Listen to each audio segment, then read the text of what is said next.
إليه يرد علم الساعة وما تخرج من ثمرات من أكمامها وما تحمل من أنثى ولا تضع إلا بعلمه ويوم يناديهم أين شركائي قالوا آذناك ما منا من شهيد وضل عنهم ما كانوا يدعون من قبل وظنوا ما لهم من محيص لا يسأم الإنسان من دعاء الخير وإن مسه الشر فيئوس قنوط ولئن أذقناه رحمة منا من بعد ضراء مسته ليقولن هذا لي وما أظن الساعة قائمة ولئن رجعت إلى ربي إن لي عنده للحسنى فلننبئن الذين كفروا بما عملوا ولنذيقنهم من عذاب غليظ وإذا أنعمنا على الإنسان أعرض ونأى بجانبه وإذا مسه الشر فذو دعاء عريض قل أرأيتم إن كان من عند الله ثم كفرتم به من أضل ممن هو في شقاق بعيد سنريهم آياتنا في الآفاق وفي أنفسهم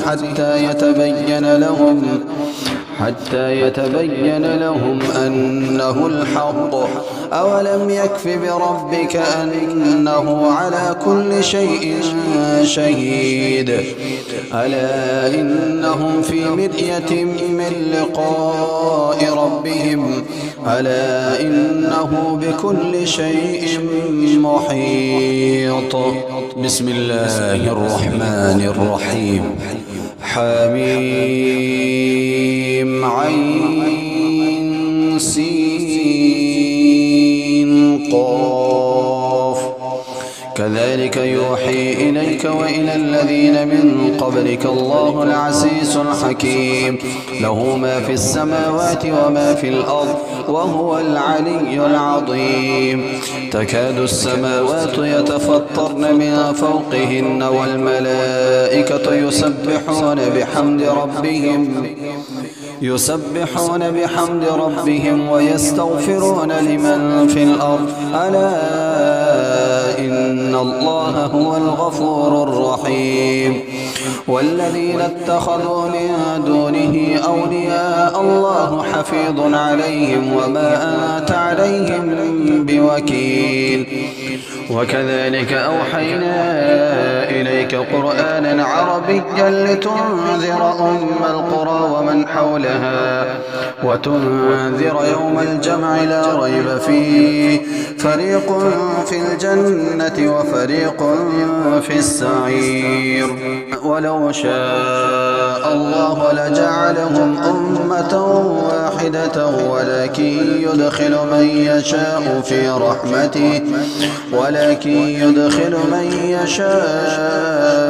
في رحمته والظالمون ما لهم من ولي ولا نصير ولو شاء الله لجعلهم أمة واحدة ولكن يدخل من يشاء في رحمته والظالمون ما لهم من ولي ولا نصير أم اتخذوا من دونه أولياء فالله هو الولي وهو يحيي الموتى وهو على كل شيء قدير وما اختلفتم فيه من شيء فحكمه إلى الله ذلكم الله ربي عليه توكلت وإليه أنيب فاطر السماوات والأرض جعل لكم من أنفسكم أزواجا ومن الأنعام أزواجا يذرأكم فيه ليس كمثله شيء وهو السميع البصير له مقاليد السماوات والأرض يبسط الرزق لمن يشاء ويقدر إنه بكل شيء عليم.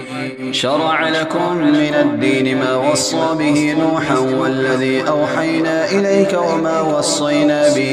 وما وصينا به إبراهيم وموسى وعيسى أن أقيموا الدين ولا تتفرقوا فيه، كبر على المشركين ما تدعوهم إليه. الله يجتبي إليه من يشاء ويهدي إليه من ينيب، وما تفرقوا إلا من بعد ما جاءهم العلم بغيا بينهم، ولولا كلمة سبقت من ربك إلى أجل مسمى لقضي بينهم، وإن الذين أورثوا الكتاب من بعدهم لفي شك منه مريب. فلذلك فادع واستقم كما أمرت ولا تتبع أهواءهم، وقل آمنت بما أنزل الله من كتاب وأمرت لأعدل بينكم، الله ربنا وربكم، لنا أعمالنا ولكم أعمالكم، لا حجة بيننا وبينكم، الله يجمع بيننا وإليه المصير. والذين يحاجون في الله من بعد ما استجيب له حجتهم داحضة عند ربهم وعليهم غضب ولهم عذاب شديد.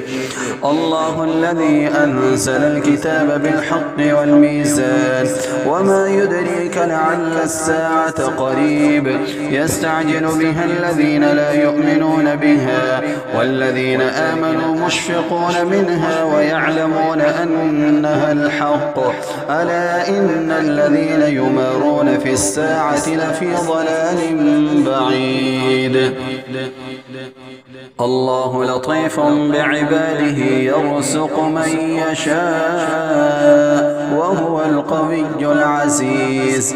من كان يريد حرث الآخرة نزد له في حرثه، ومن كان يريد حرث الدنيا نؤته منها وما له في الآخرة من نصيب.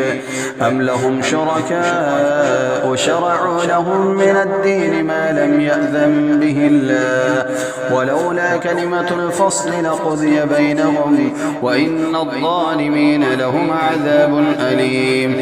ترى الظالمين مشفقين مما كسبوا وهو واقع بهم، والذين آمنوا وعملوا الصالحات في روضات الجنات لهم ما يشاءون عند ربهم، ذلك هو الفضل الكبير. ذلك الذي يبشر الله عباده الذين آمنوا وعملوا الصالحات. قل لا أسألكم عليه أجرا إلا المودة في القربى، ومن يقترف حسنة نزد له فيها حسنا، إن الله غفور شكور. أم يقولون افترى على الله كذبا، فإن يشاء الله يختم على قلبك ويمحو الله الباطل ويحق الحق بكلماته، إنه عليم بذات الصدور. وهو الذي يقبل التوبة عن عباده ويعفو عن السيئات ويعلم ما تفعلون، ويستجيب الذين آمنوا وعملوا الصالحات ويزيدهم من فضله، والكافرون لهم عذاب شديد. ولو بسط الله الرزق لعباده لبغوا في الأرض ولكن ينزل بقدر ما يشاء، إنه بعباده خبير بصير.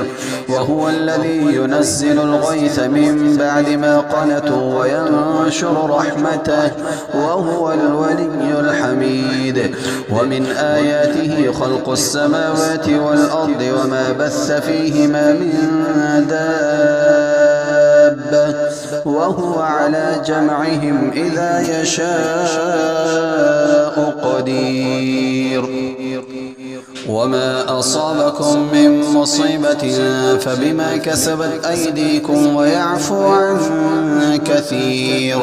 وما أنتم بمعجزين في الأرض وما لكم من دون الله من ولي ولا نصير. ومن آياته الجوار في البحر كالأعلام إن يشأ يسكن الريح فيظللن رواكد على ظهره إن في ذلك لآيات لكل صبار شكور. أو يوبقهن بما كسبوا ويعفو عن كثير. ويعلم الذين يجادلون في آياتنا ما لهم من محيص.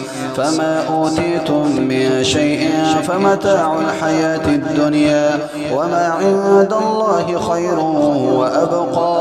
وأبقى للذين آمنوا وعلى ربهم يتوكلون. والذين يجتنبون كبائر الإثم والفواحش وإذا ما غضبوا هم يغفرون. والذين استجابوا لربهم وأقاموا الصلاة وأمرهم شورى بينهم ومما رزقناهم ينفقون.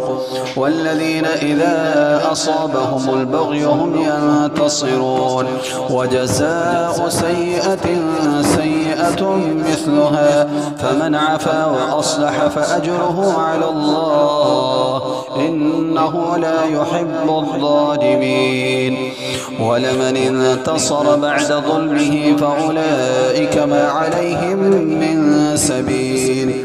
إنما السبيل على الذين يظلمون الناس ويبغون في الأرض بغير الحق أولئك لهم عذاب أليم. ولمن صبر وغفر إن ذلك لمن عزم الأمور. ومن يضلل الله فما له من ولي من بعده.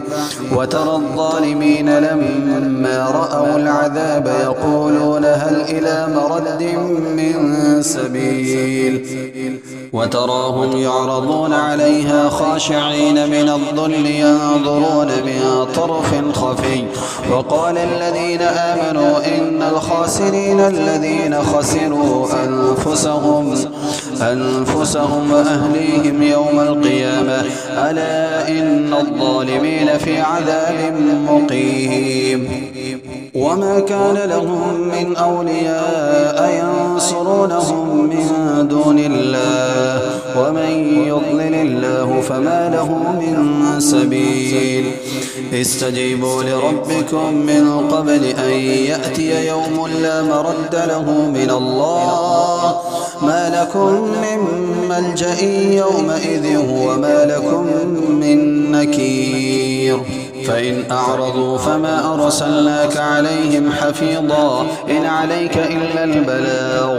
وإنا إذا أذقنا الإنسان منا رحمة فرح بها وإن تصبهم سيئة بما قدمت أيديهم فإن الإنسان كفور. لله ملك السماوات والأرض يخلق ما يشاء يهب لمن يشاء إناثا ويهب لمن يشاء الذكور أو يزوجهم ذكرانا وإناثا ويجعل من يشاء عقيما إنه عليم قدير. وما كان لبشر أن يكلمه الله إلا وحيا أو من وراء حجاب أو يرسل رسولا فيوحي بإذنه ما يشاء إنه علي حكيم. وكذلك أوحينا إليك روحا من أمرنا ما كنت تدري ما الكتاب ولا الإيمان ولكن جعلناه نورا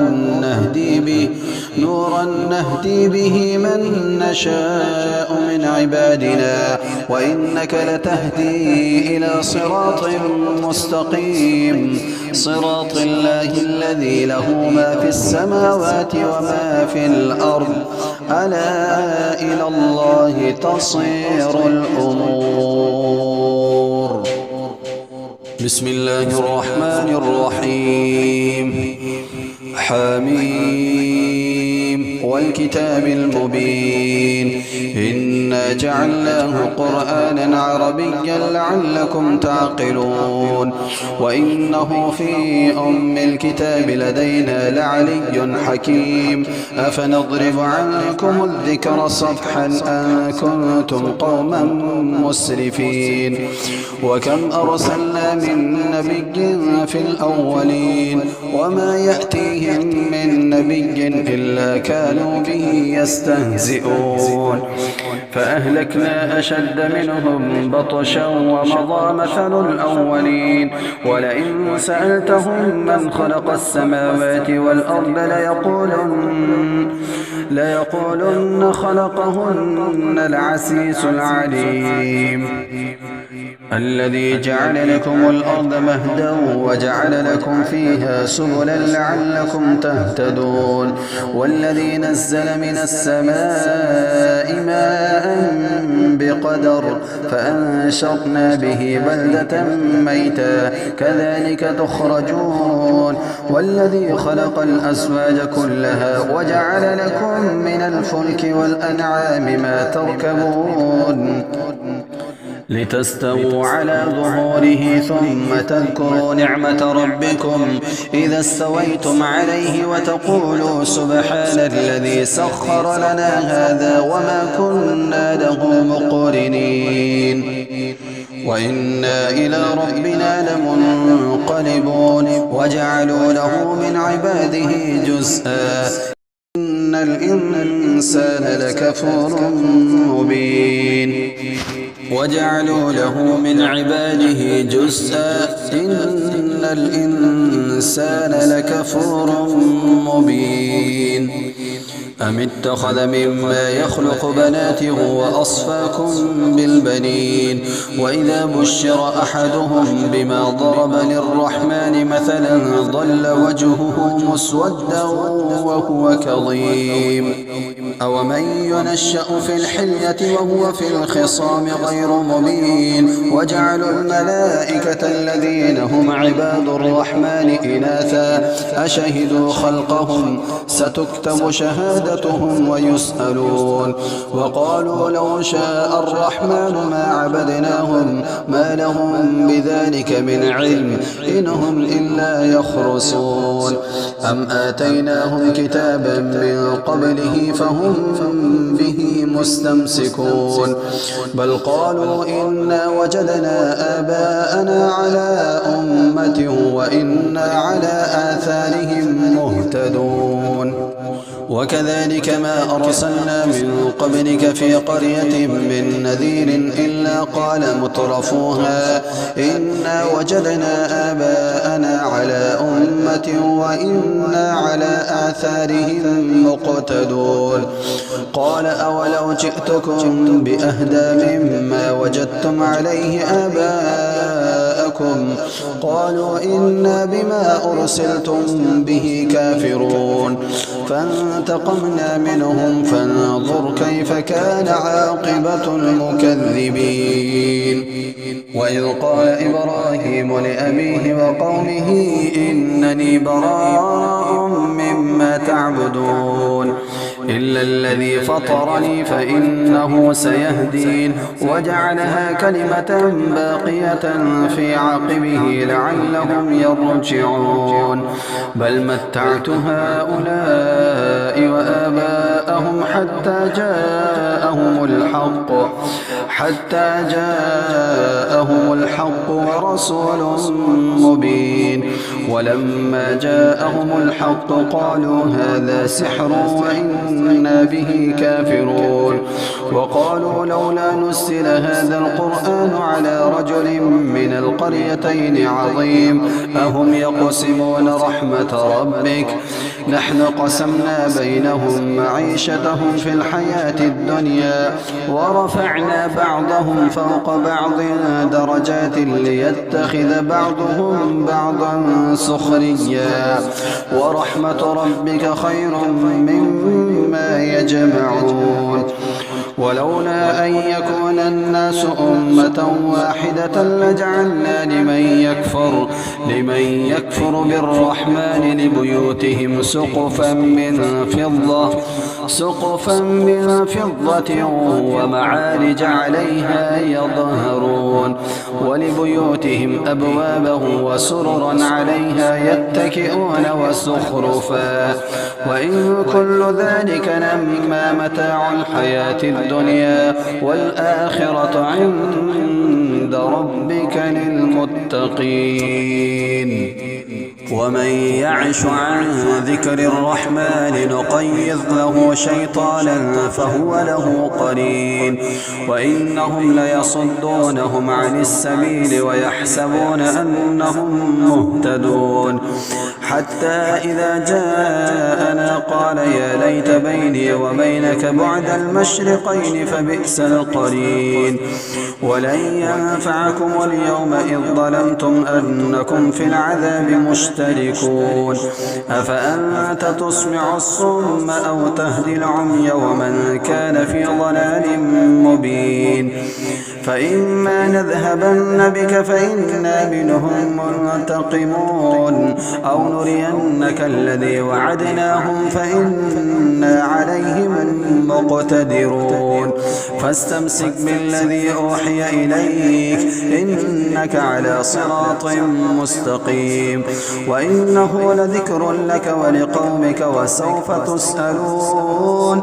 واسأل من أرسلنا من قبلك من رسلنا أجعلنا من دون الرحمن آلهة يعبدون.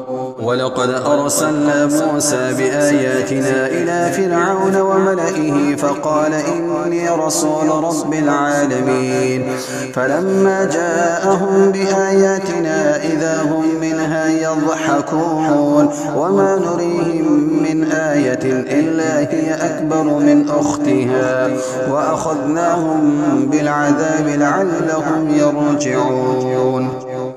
وما نريهم من آية إلا هي أكبر من أختها وأخذناهم بالعذاب لعلهم يرجعون.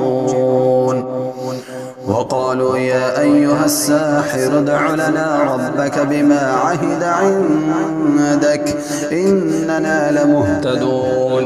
فلما كشفنا عنهم العذاب إذا هم ينكثون. ونادى فرعون في قومه قال يا قوم أليس لي ملك مصر وهذه الأنهار تجري من تحتي أفلا تبصرون أم أنا خير من هذا الذي هو مهين ولا يكاد يبيد فلولا ألقي عليه أسورة من ذهب أو جاء معه الملائكة مقترنين أم أنا خير من هذا الذي هو مهين ولا يكاد يبين فلولا ألقي عليه أسورة من ذهب أو جاء معه الملائكة مقترنين فاستخف قومه فأطاعوه إنهم كانوا قوما فاسقين. فلما آسفونا انتقمنا منهم فأغرقناهم أجمعين فجعلناهم سلفا ومثلا للآخرين.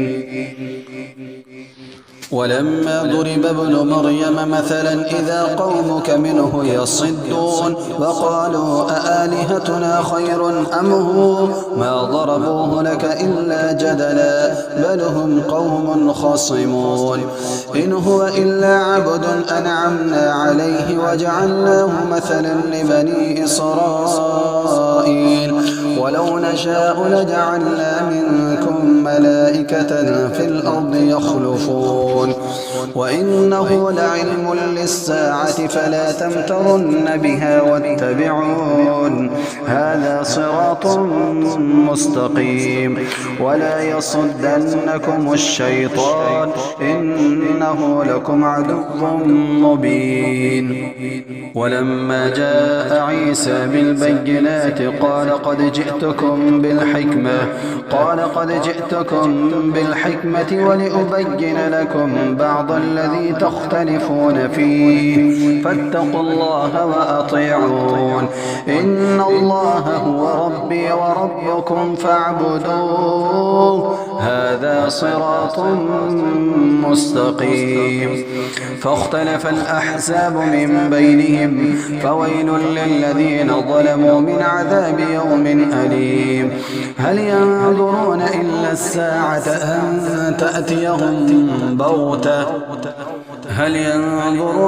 الساعة أن تأتيهم بغتة وهم لا يشعرون الأخلاء يومئذ بعضهم لبعض عدو إلا المتقين يا عباد لا خوف عليكم اليوم ولا أنتم تحزنون الذين آمنوا بآياتنا وكانوا مسلمين ادخلوا الجنة أنتم وأزواجكم تحبرون يطاف عليهم بصحاف من ذهب وأكواب وفيها ما تشتهيه الأنفس وتلذ الأعين وأنتم فيها خالدون وتلك الجنة التي أورثتموها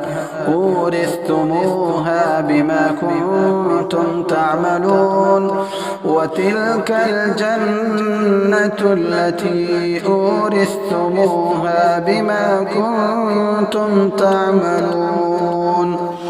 لكم فيها فاكهة كثيرة منها تأكلون إن المجرمين في عذاب جهنم خالدون لا يفتر عنهم وهم فيه مبلسون وما ظلمناهم ولكن كانوا هم الظالمين ونادوا يا مالك ليقض علينا ربك قال إنكم ماكثون وتلك الجنة التي أورثتموها بما كنتم تعملون لكم فيها فاكهة كثيرة منها تأكلون إن المجرمين في عذاب جهنم خالدون لا يفتر عنهم وهم فيه مبلسون وما ظلمناهم ولكن كانوا هم الظالمين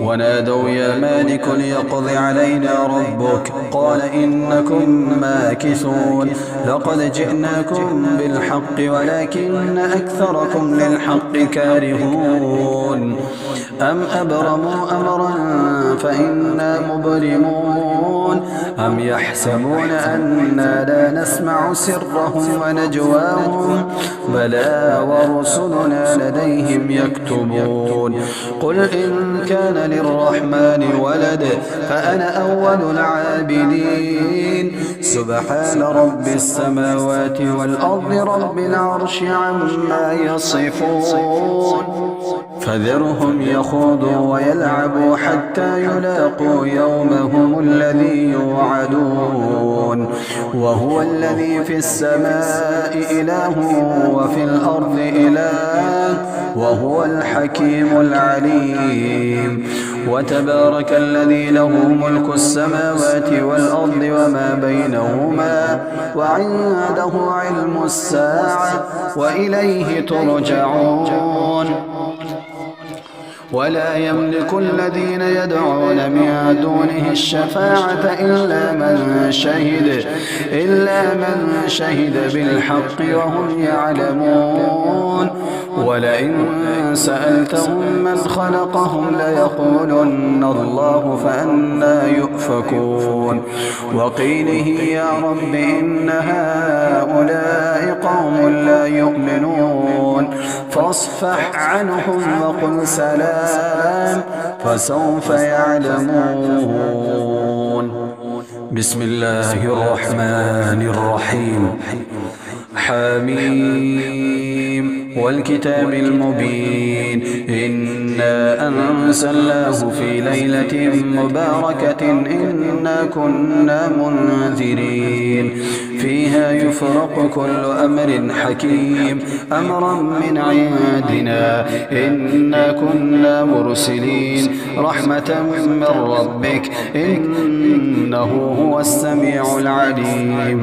رب السماوات والأرض وما بينهما إن كنتم موقنين لا إله إلا هو يحيي ويميت ربكم ورب آبائكم الأولين بل هم في شك يلعبون.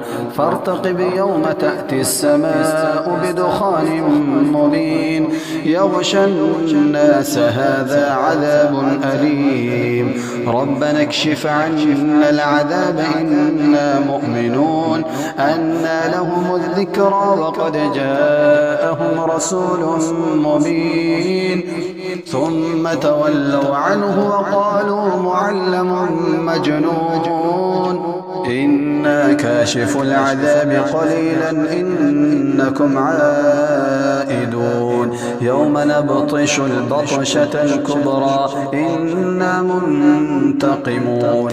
ولقد فتنا قبلهم قوم فرعون وجاءهم رسول كريم أن أدوا إلي عباد الله إني لكم رسول أمين وألا تعلوا على الله إني آتيكم بسلطان مبين وإني عذت بربي وربكم أن ترجمون وإن لم تؤمنوا لي فاعتزلون. فدعا ربه أن هؤلاء قوم مجرمون. فأسر بعبادي ليلا إنكم متبعون واترك البحر رهوا إنهم جند مغرقون. كم تركوا من جنات وعيون وزروع ومقام كريم ونعمة كانوا فيها فاكهين كذلك وأورثناها قوما آخرين. فما بكت عليهم السماء والأرض وما كانوا منظرين. ولقد نجينا بني إسرائيل من العذاب المهين من فرعون إنه كان عاليا من المسرفين. ولقد اخترناهم على علم على العالمين وآتيناهم من الآيات ما فيه بلاء مبين. إن هؤلاء ليقولون إن هي إلا موتتنا الأولى وما نحن بمنشرين. فأتوا بآبائنا إن كنتم صادقين. أهم خير أم قوم تبع والذين من قبلهم أهلكناهم إنهم كانوا مجرمين. وما خلقنا السماوات والأرض وما بينهما لاعبين ما خلقناهما إلا بالحق ولكن أكثرهم لا يعلمون. إن يوم الفصل ميقاتهم أجمعين يوم لا يغني مولى عن مولى شيئا ولا هم ينصرون إلا من رحم الله إنه هو العزيز الرحيم. إن شجرة الزقوم طعام الأثيم كالمهل يغلي في البطون كغلي الحميم خذوه فاعتلوه إلى سواء الجحيم ثم صبوا فوق رأسه من عذاب الحميم ذق إنك أنت العزيز الكريم. إن هذا ما كنتم به تمترون إن المتقين في مقام أمين في جنات وعيون يلبسون من سندس وإستبرق متقابلين كذلك وزوجناهم بحور عين يدعون فيها بكل فاكهة آمنين لا يذوقون فيها الموت إلا الموتة الأولى ووقاهم عذاب الجحيم فضلا من ربك ذلك هو الفوز العظيم. فإنما يسرناه بلسانك لعلهم يتذكرون فارتقب إنهم مرتقبون. بسم الله الرحمن الرحيم. حميم تنزيل الكتاب من الله العزيز الحكيم. إن في السماوات والأرض لآيات للمؤمنين وفي خلقكم وما يبث من دابة آيات لقوم يوقنون واختلاف الليل والنهار وما أنزل الله من السماء من رزق فأحيا به الأرض بعد موتها وتصريف الرياح آيات لقوم يعقلون تلك آيات الله نتلوها عليك بالحق فبأي حديث بعد الله وآياته يؤمنون ويل لكل أفاك أثيم يسمع آيات الله تتلى عليه ثم يصر مستكبرا كأن لم يسمعها فبشره بعذاب أليم.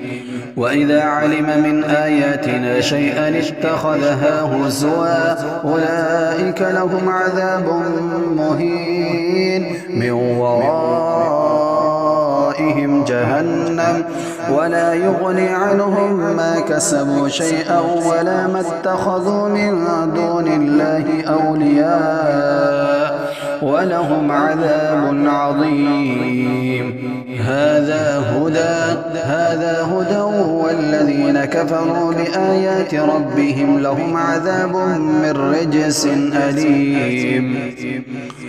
الله الذي سخر لكم البحر لتجري الفلك فيه بأمره ولتبتغوا من فضله ولعلكم تشكرون وسخر لكم ما في السماوات وما في الأرض جميعا منه إن في ذلك لآيات لقوم يتفكرون.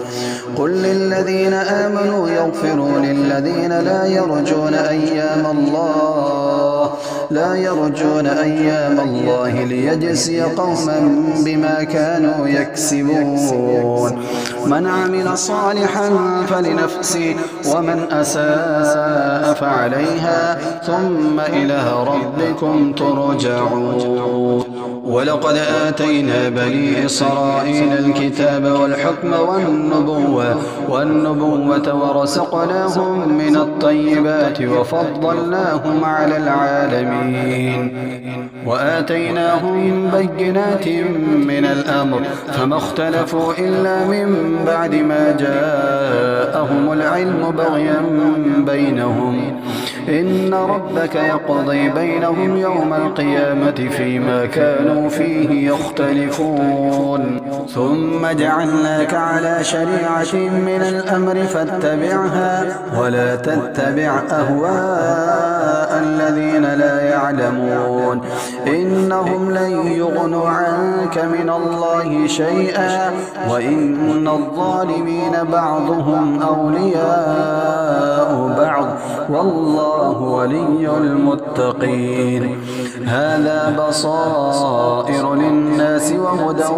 ورحمة لقوم يوقنون أم حسب الذين اجترحوا السيئات أن نجعلهم كالذين آمنوا وعملوا الصالحات سواء محياهم ومماتهم ساء ما يحكمون وخلق الله السماوات والأرض بالحق ولتجزى كل نفس بما كسبت وهم لا يظلمون أفرأيت من اتخذ إلهه هواه وأضله الله على علم وختم على سمعه وقلبه وجعل على بصره غشاوة فمن يهديه من بعد الله أفلا تذكرون وقالوا ما هي إلا حياتنا الدنيا نموت ونحيا وما يهلكنا إلا الدهر وما لهم بذلك من علم إنهم إلا يظنون وإذا تتلى عليهم آياتنا بينات ما كان حجتهم إلا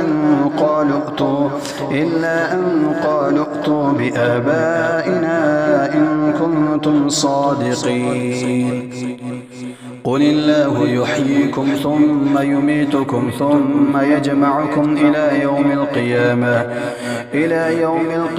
لا ريب فيه ولكن أكثر الناس لا يعلمون ولله ملك السماوات والأرض ويوم تقوم الساعة يومئذ يخسر المبطلون وترى كل أمة جاثية كل أمة تدعى إلى كتابها اليوم تجزون ما كنتم تعملون هذا كتابنا ينطق عليكم بالحق إنا كنا نستنسخ ما كنتم تعملون فأما الذين آمنوا وعملوا الصالحات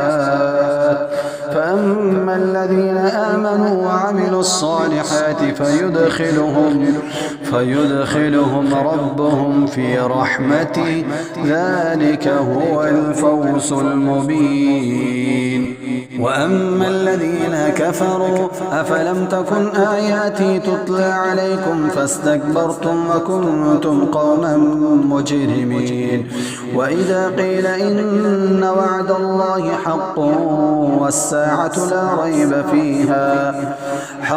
والساعة لا ريب فيها قلتم ما ندري ما الساعة إن نظن إلا ظنا وما نحن بمستيقنين وبدا لهم سيئات ما عملوا وحاق بهم ما كانوا به يستهزئون وقيل اليوم ننساكم كما نسيتم لقاء يومكم هذا ومأواكم النار وما لكم من ناصرين ذلكم بأنكم اتخذتم آيات الله هزوا وغرتكم الحياة الدنيا فاليوم لا يخرجون منها ولا هم يستعتبون فلله الحمد رب السماوات ورب الأرض رب العالمين وله الكبرياء في السماوات والأرض